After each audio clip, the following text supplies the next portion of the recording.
In my opinion, the notion of tech or side deck cards over the past few months has become somewhat one note, with the same 7 or 8 cards leading the way in discussions: the System Downs, Imperial Iron Walls, Maxx C's, Mask of Restricts, etc., with little else. However, there are a number of other possible techs that are not commonly touched upon now, despite these cards perhaps having a moment in the sun in past format, that could still provide that needed advantage for a player. Such is the purpose of this list. In no way, shape, or form are these out-and-out best tech or side deck choices one can run, but instead these are some interesting options in no real order that, for some reason or another, have been forgotten by a number of players. First card, One Day of Peace. For those who follow my deck builds, they should realize I am a fan of this card. Incidentally, I believe that any deck that has big combo potential but does not float in any real way should run this card. Obviously, giving the opponent a +1 scares off a lot of people, but the meta has become more combo based, and warding off those OTKs while buying yourself time to set up your combo is useful. Also, this card does produce some level of psychological warfare against the opponent, because once played, your opponent knows that winning in the next turn is not possible for any deck that wins via inflicting damage. Thus, do they commit to the board knowing that you have 2 new cards, the one off one day and the next draw phase, or do they hold back? Committing to the board might lead to you drawing a Raigeki or another powerful combo piece and wiping all of their resources away. Not committing to the board might lead to you dropping a big combo and finishing the duel right then and there, with them still holding 2 or 3 cards in their hand. Finally, with the emergence of a card like Twin Twister, there is less concern about the opponent building a wall of back row with the extra card that you give them. Next, Chain Disappearance. I'm surprised this card does not see more play. This card does have some nice power in the meta right now, for it has a number of victims: Tin Cannon, Strawman, and Cosmos, any of the Vassals or Squires and Monarchs, all of the level 1 Tuners and Blue Eyes, Shadow Mist and Bubbleman and Heroes, any level 3 Phantom Knight, and some members of the Burning Abyss family, among other cards for other decks. Taking away a number of these cards from the opponent for the future can be devastating if they cannot end the duel immediately. Also, notice that Chain Disappearance doesn't talk about the monster has to be summoned to your opponent's side of the field, just when the monster is summoned. So you can use this card also in creative ways on your own monsters in mirror matches or certain tech cards that you don't want your opponent to have, so that they won't bother your plays later in the duel. Next, Mechlord Emperor Wisel. This is one of my tech cards for Cosmos before Dark Planet came into existence. Wisel is a nice free summons when a monster on your field is destroyed by a card effect, which for a number of decks is a common occurrence. It has a nice once per turn spell negation effect, and it has a 2500 attack, so it can hit over a number of monsters. The only this monster can attack drawback really is not as bad in practice as some might believe in theory. The next card, Forbidden Chalice. Chalice has seemingly been that off-and-on tech card ever since it was released.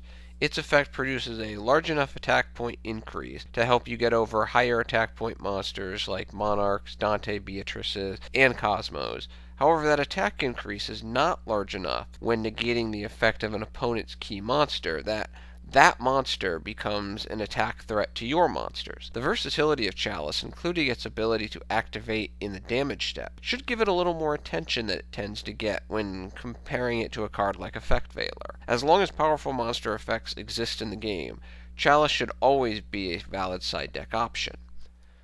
Next, Different Dimension Ground. This card is basically a single turn Dark Law for monsters in trap form. For those unfamiliar, its effect is quite simple.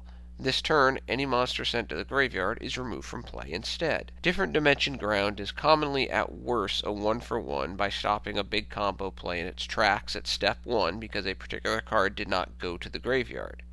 It is a nice bait card for Twin Twisters as well. This card is super effective, in my opinion, against both Cosmos and Burning Abysses, either pure PK Fire decks, in the mirror match, when certain more popular side deck choices like Imperial Iron Wall and the Gozen Match Rivalry of Warlord bunch can hurt you as much as it can hurt your opponent.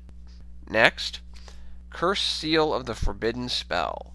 Cursed Seal is one of those cards with an ebb and flow in its usefulness depending on the existing play environment. When decks with critical spell cards at 3 rule the meta, its power is maximized. In the current meta, Curse Seal hurts numerous Monarch-based spell cards, Mass Change for heroes, Twin Twister in general, and with the rise of field spells, it crushes all of those field spells, especially those anti-meta tech Necro Valleys. It also addresses the immediate threat, as well as future threats, including the possibility of creating a dead draw for your opponent if they draw another copy of the cursed card. Speaking of Curse Seal of a Forbidden Spell, Prohibition is another very nasty you don't get to play card. For, interestingly enough, no matter how much Yu-Gi-Oh! Evolves, the simple reality is that most decks run on a few key cards, and if they don't get those key cards, the deck tends to slow down, if not out and out stop.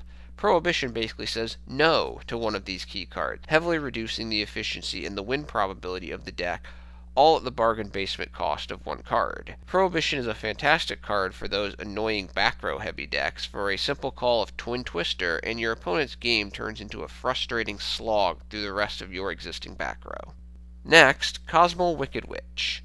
It's a generic level 4, dark, 1900 attacker with a self-protection effect that costs a measly 1000 life points that shrugs off both destruction by battle or card effect. Why aren't more people teching this monster? Wicked Witch is a great tech card for a large number of rogue decks, both in keeping field present, so you can build up your resources for your big combo plays, and acting as a piece of a rank 4 summons. At 1900 attack, it can run over a wide variety of non-tribute monsters you encounter.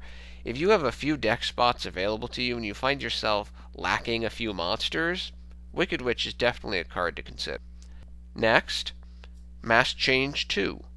While this card might as well be called Summon Darklaw in a non-hero deck, and I personally despise the fact that the card even exists, one cannot ignore how useful it is as a tech, either in rogue decks that use a large number of dark monsters, or any of the meta decks as Cosmo, Monarchs, and Burning Abyss, pure or PK Fire version, can use this card effectively. Some would argue against using it in Burning Abyss because the Burning Abyss field condition, but with the level of trap protection that most Burning Abyss players run, again, either in the pure or the PK Fire version, he or she can just sit on Darklaw and make that opponent's life a living nightmare while building resources. Cosmo players also have the ability to go into Koga from Tin Can or Scarecrow to cause some major grief for the opponent. Monarchs have a buffet of masked hero options, including an easily summoned Koga via Prime. Overall, Mass Change 2 is a great card, albeit one that never should have been made, yet does not see as much play as it did in the past in both main and side decks.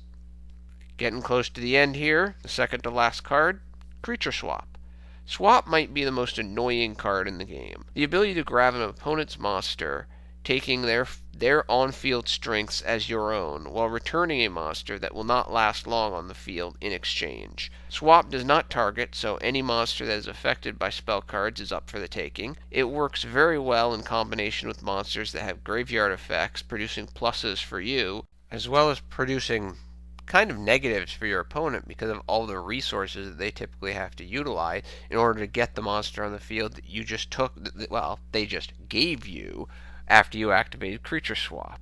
This card can also put your opponent on immediate tilt, to borrow a poker term, frustrating them to the point where they make misplays, pushing more advantage your way. The only real drawback for this card is the opponent selects the monster you receive, so the monster you receive is not guaranteed unless only one is available on the field. Finally, Moon Mirror Shield. If it can be destroyed as a result of battle, Moon Mirror Shield will ensure that your monster can get rid of it. With its self-bouncing ability, it is a nice tech card for those decks that rarely find themselves lacking of monsters, but frequently find themselves lacking power. For example, I've always wondered why more Cosmo players don't run this card, because it is an instant search with Farm Girl that increases OTK probability by allowing her to attack over anything without Honest, and it makes Tin Can a walking destruction +1 machine. In my opinion, every rogue deck should stash at least one in their side deck, no matter what. Well, those are some of my choices for quality side deck or tech cards that do not seem to receive as much attention as they should, even if they were popular in the past. Thank you for your attention and your time. I'm out.